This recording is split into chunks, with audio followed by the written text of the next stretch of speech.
Hello दोस्तों, नमस्कार। Welcome to learners do it. स्वागत है आप सभी का हमारे आपके चैनल में। आज हम बात करेंगे कंप्यूटर के आकार के आधार पर कंप्यूटर का प्रकार। ये कंप्यूटर कितने प्रकार के होते हैं आकार के आधार पर। तो इसमें होता है पहला माइक्रो कंप्यूटर, दूसरा है वर्क स्टेशन, तीसरा mini computers, main frame computer और सुपर कंप्यूटर। ये कंप्यूटर आकार के आधार पर विभाजित किए गए हैं। इनका आकार प्रकार केवल इनके साइज से नहीं पता चलता बल्कि इनकी पावर से पता चलता है। जैसे इनकी प्रोसेसिंग क्षमता होगी उसी आधार पर कंप्यूटर को वर्गीकृत किया जाता है। इसमें भौतिक आधार पर इन श्रेणियों को कंप्यूटर में अंतर स्पष्ट नहीं किया जा सकता है। यानी कि जो फिजिकल स्टेट है इनकी, जो हमें जिन्हें छू सकते हैं देख सकते हैं, उनके आधार पर कंप्यूटर को अंतर स्पष्ट नहीं किया जा सकता है कि ये सुपर कंप्यूटर होगा या वर्क स्टेशन कंप्यूटर होगा या फिर मिनी कंप्यूटर्स होगा। क्योंकि एक मेन फ्रेम कंप्यूटर का आकार एक मिनी कंप्यूटर से छोटा हो सकता है ना। एक मेन फ्रेम कंप्यूटर का आकार मिनी कंप्यूटर से छोटा हो सकता है। समानतः या नॉर्मल रूप से देखा जाए तो बड़े कंप्यूटर्स की गणना करने की क्षमता, जो बड़े कंप्यूटर्स हैं या जो आकार में हो या इनकी प्रोसेसर क्षमता का विकास हो गया हो या इनको डेवलप कर दिया गया हो, उनके आधार पर गणना करने की क्षमता अधिक होती है। फिर देखेंगे माइक्रो कंप्यूटर। आज हम बात करेंगे सबसे पहले स्टार्टिंग से माइक्रो कंप्यूटर का स्टार्ट करेंगे। माइक्रो कंप्यूटर क्या होता है, फिर इसके बाद वर्क स्टेशन के बारे में बात करेंगे, फिर मिनी मेन फ्रेम और सुपर कंप्यूटर्स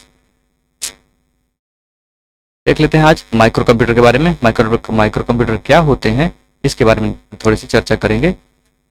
तो 1970 में यानी 1970 के दशक में टेक्निकल क्षेत्र में एक क्रांतिकारी आविष्कार हुआ था। क्रांतिकारी आविष्कार को कह लेंगे कि कंप्यूटर क्षेत्र में एक बहुत ही महत्वपूर्ण आविष्कार हुआ था। यह आविष्कार प्रोसेसर था। कौन सा? Micro processor. माइक्रो यानी कि बहुत ही छोटे रूप में किया गया आविष्कार माइक्रो प्रोसेसर कहलाता, जो प्रोसेसिंग करने की क्षमता को और अधिक पावरफुल बनाता था, जिसके उपयोग से एक छोटे किंतु तीव्र गति और सस्ती कंप्यूटर प्रणाली बनाना संभव हुआ।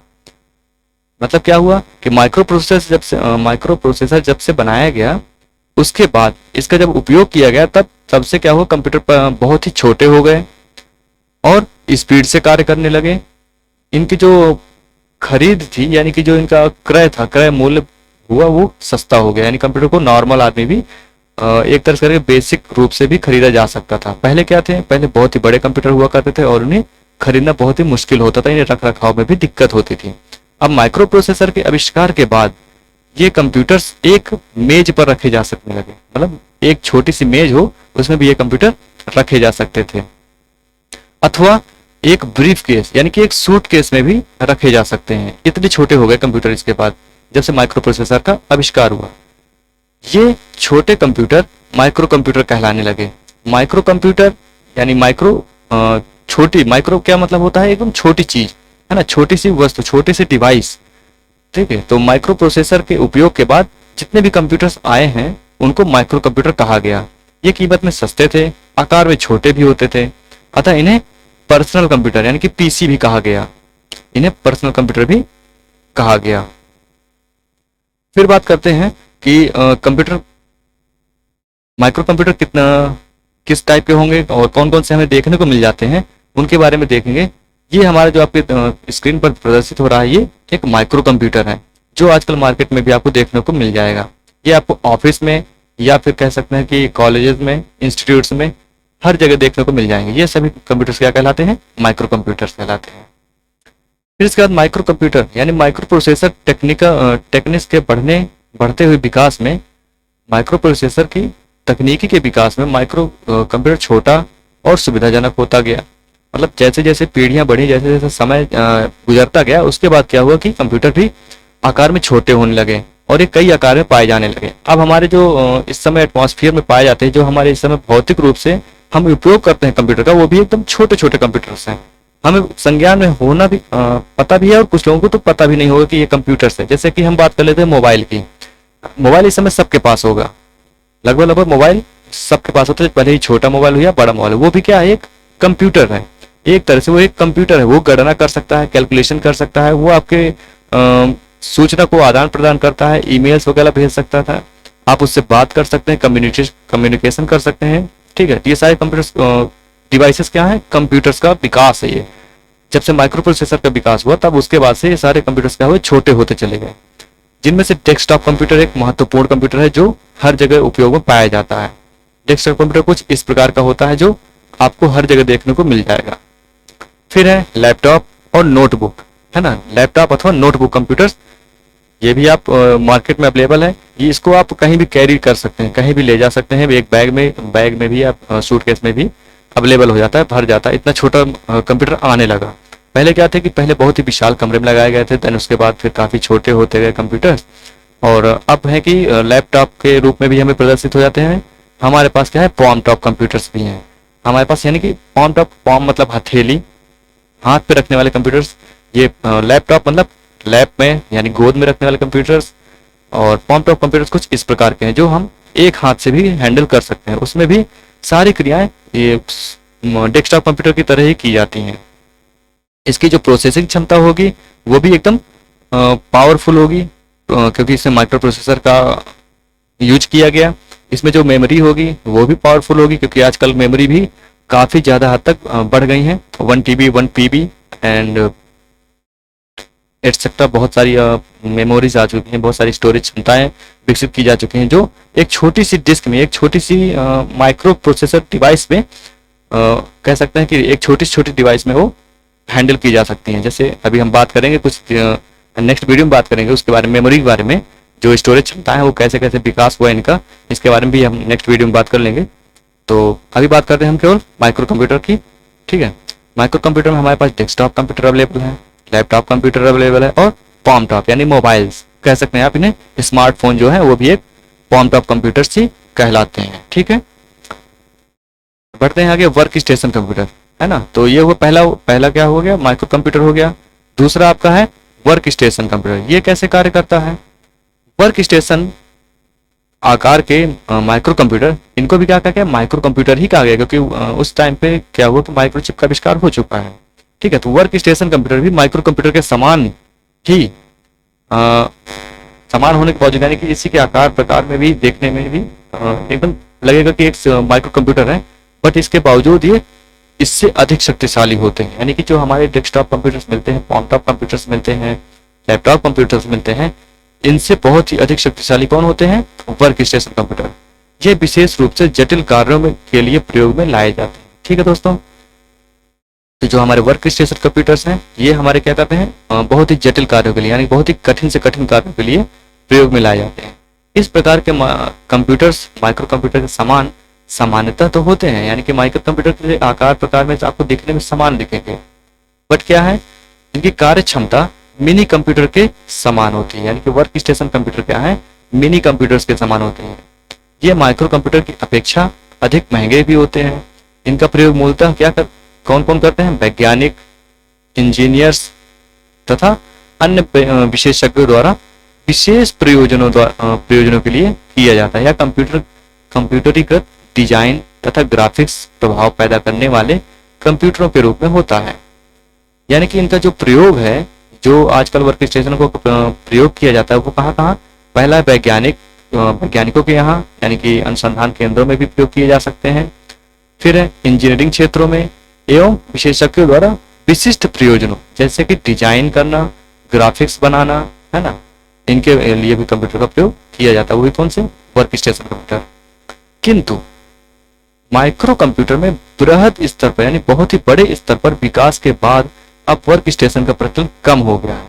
ऐसा क्यों, क्योंकि हमारे जो माइक्रो कंप्यूटर्स हैं, आज के जो माइक्रो कंप्यूटर है, जो आधुनिक युग की बात करें, वर्तमान की बात करें, तो इसमें हमारे जो माइक्रो कंप्यूटर हैं इनमें काफी ज्यादा डेवलप कर दिया गया, काफी ज्यादा विकास कर दिया गया है। तो वर्क स्टेशन कंप्यूटर की मांग भी कम हो गई और इनका प्रचलन भी कम हो गया।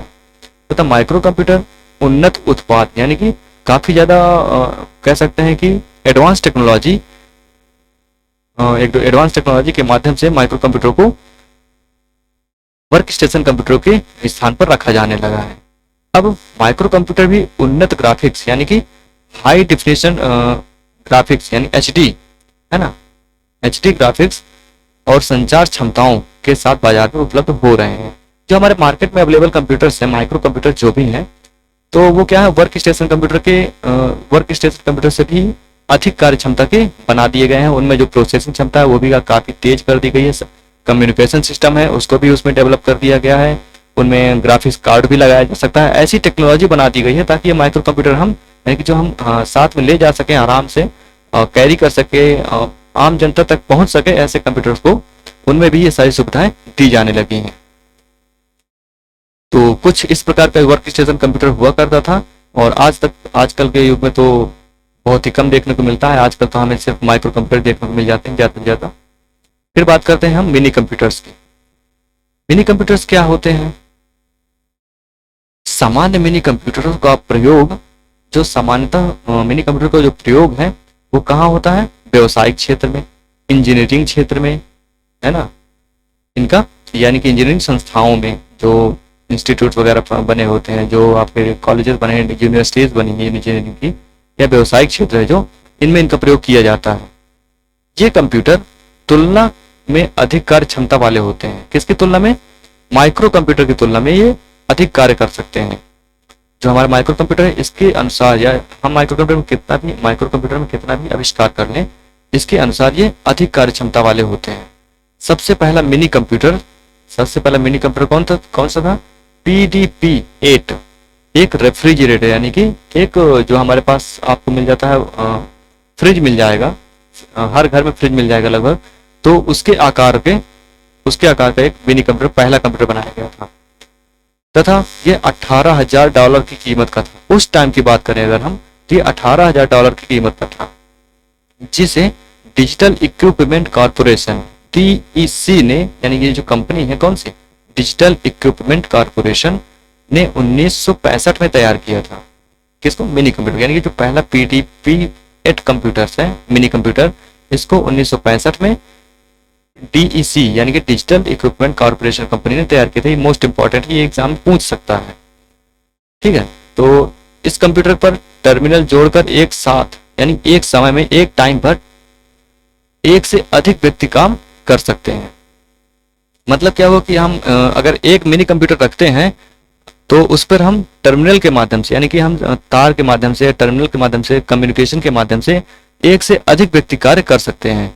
मिनी कंप्यूटर में एक से अधिक CPU भी हो सकते हैं, यानी कि हम एक मिनी कंप्यूटर में मल्टीपल CPU लगा सकते हैं। इनकी मेमोरी क्षमता जो बात करें, और गति यानी स्पीड, जो मेमोरी की स्टोरेज क्षमता है और इसकी जो स्पीड है, ये माइक्रो कंप्यूटर से अधिक और मेन फ्रेम कंप्यूटर से कम होती है। अतः यह मेन फ्रेम कंप्यूटर से सस्ते होते हैं। यानी कि जो मिनी कंप्यूटर हैं ये माइक्रो कंप्यूटर से तो महंगे होंगे, बट मेन फ्रेम कंप्यूटर से सस्ते होते हैं। तो हमारा कुछ मिनी कंप्यूटर कुछ इस प्रकार का था, एक रेफ्रिजरेटर के आकार का था। कब? 1965 में जो DEC कंपनी ने बनाया था, वो कुछ इस प्रकार का कंप्यूटर था।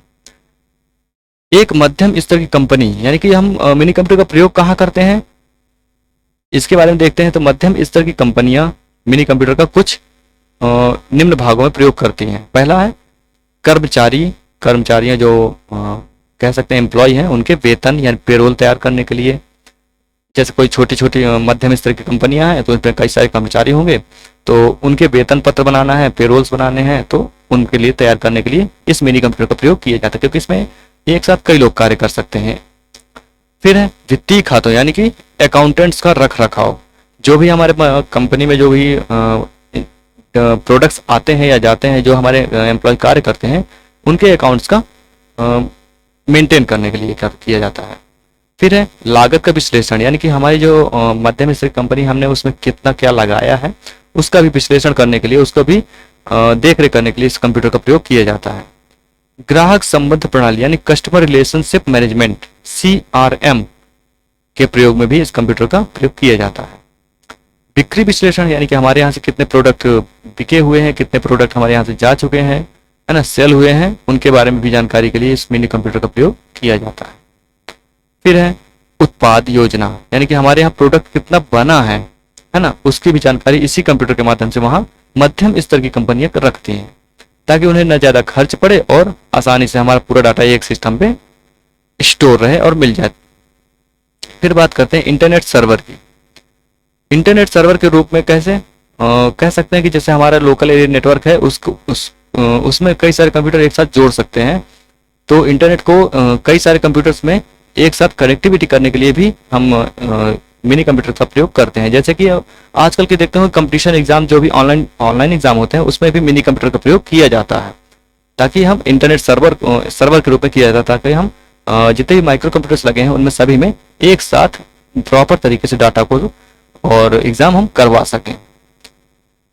फिर बात करें कि अगर मिनी कंप्यूटरों का इनके अलावा यानी इतने उत्पाद जो मध्यम स्थित कंपनी करती हैं इनमें तो किया ही जाता है, इनके अलावा भी यातायात में यात्रियों के आरक्षण प्रणाली, यानी कि जो आप स्टेशन में देखते हैं कि आप रेलवे टिकट बुक करवाते हैं, रेलवे रिजर्वेशन करवाते हैं, उसमें भी मिनी कंप्यूटर्स का ही प्रयोग किया जाता है।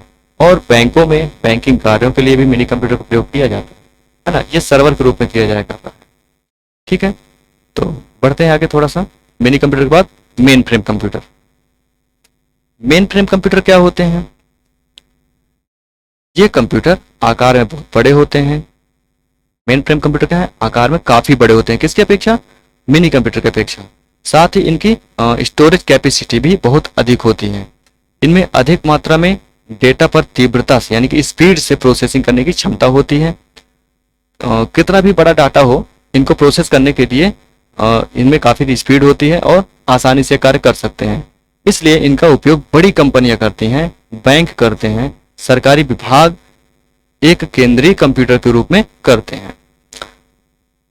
कह सकते हैं कि जो मेन फ्रेम कंप्यूटर है इसका उपयोग बड़ी बड़ी कंपनियां करती हैं। जैसे मान लीजिए अपने प्रचलित रूप से है रिलायंस है, वो भी एक मेन फ्रेम कंप्यूटर का ही प्रयोग कर रही होगी।